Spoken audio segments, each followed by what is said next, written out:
Assalamualaikum warahmatullahi wabarakatuh. Innal hamdalillah nahmaduhu wa nasta'inuhu wa nastaghfiruhu wa nu'minu bihi tawakkalu alayhi wa min shururi anfusina wa min sayyiati a'malina may yahdihillahu fala mudilla lahu wa may yudlil fala hadiya lahu. Asyhadu an la ilaha illallah wahdahu la syarika lahu wa asyhadu anna Muhammadan abduhu wa rasuluhu la nabiyya ba'da. Qala Allah Ta'ala fil Qur'anil Karim, a'udzu billahi minasyaitonir rajim. Bismillahirrahmanirrahim. Innama ya'muru masajidallahi man amana billahi wal yawmil akhir. Wa qala Nabi Muhammad sallallahu alaihi wasallam, man ahya sunnati faqad ahabani wa man ahabani kana ma'iya fil jannah. Sadaqallahu azim wa sadaqa rasulihil karim, amma ba'du.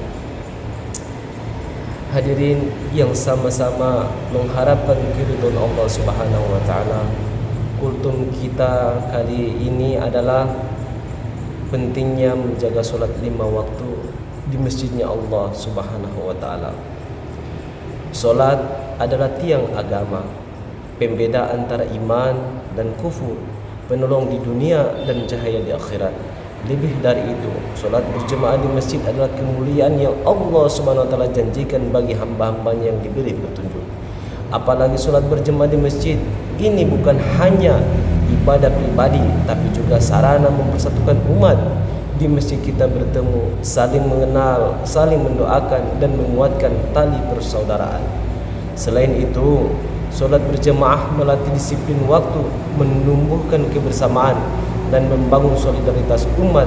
Ketika kita berdiri dalam satu shaf, tidak ada perbedaan kaya ataupun miskin, pejabat ataupun rakyat biasa, semuanya sama di hadapan Allah Subhanahu wa taala. Inilah simbol kesatuan jemaah umat Islam.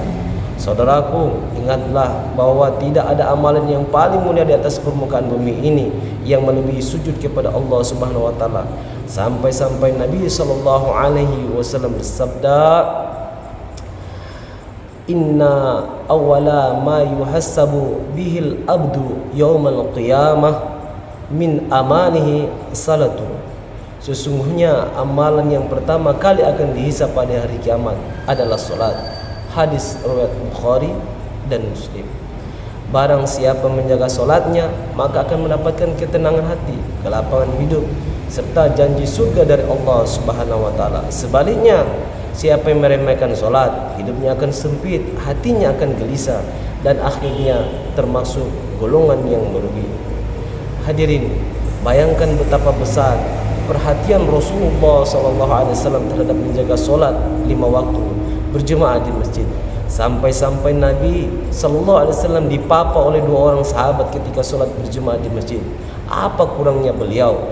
Beliau adalah Rasul, Nabi, nur awal dan akhir yang diciptakan Allah Subhanahu wa taala. Ahli tarekat, memiliki marifat kepada Allah yang tiada bandingannya, tetapi tetap solat berjemaah di masjid. Maka siapa saja menjaga solat 5 waktu di masjid dengan ikhlas, insyaallah ia akan mendapatkan banyak keutamaan, di antaranya diberikan cahaya pada hari kiamat, dilindungi oleh Allah Subhanahu wa taala dari siksa api neraka, diberi pahala yang besar, serta dengan solat dilipat gandakan 27 kali lipat, didekatkan hatinya dengan kaum mukminin. Inilah keutamaan yang diberikan oleh Allah Subhanahu wa taala kepada hambanya yang senantiasa menjaga solat 5 waktu di masjid. Sungguh tempat yang paling utama adalah masjid, berkumpulnya hati yang diridhoi oleh Allah Subhanahu wa taala. Rasulullah SAW dan para sahabat bersabda tentang 7 golongan yang mendapat naungan Allah pada hari kiamat, yang pada saat itu tidak ada naungan kecuali naungan Allah Subhanahu wa taala. Nabi sallallahu alaihi wasallam bersabda, rajulun qalbuhu mu'allaqun bil masjid, seorang laki-laki yang hatinya selalu terpaut dengan masjidnya Allah Subhanahu wa taala. Hadirin, kesimpulannya adalah marilah kita menjaga salat 5 waktu kita di masjid, bukan hanya sebagai kewajiban tetapi juga sebagai bukti cinta kita kepada Allah Subhanahu wa taala. Semoga Allah Subhanahu wa taala menjadikan kita hamba-hambanya yang senantiasa meramaikan masjid-masjidnya Allah Subhanahu wa taala, dan kita jadikan masjid adalah rumah kedua kita. Innama ya'muru masajidallahi man amana billahi wal yaumil akhir. Sesungguhnya orang-orang yang memakmurkan masjid-masjid Allah ialah orang-orang yang beriman kepada Allah dan hari akhir. Wallahu a'lam bishawab. Alhamdulillah hadirin. Mungkin sampai di sini kultum kita kali ini. Semoga apa yang kita dengar kita niat amal dan sampaikan kepada umat manusia di seluruh alam.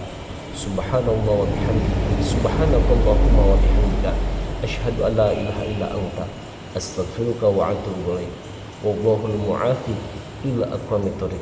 Lillahi fi sabil haq. Wassalamu alaikum warahmatullahi wabarakatuh.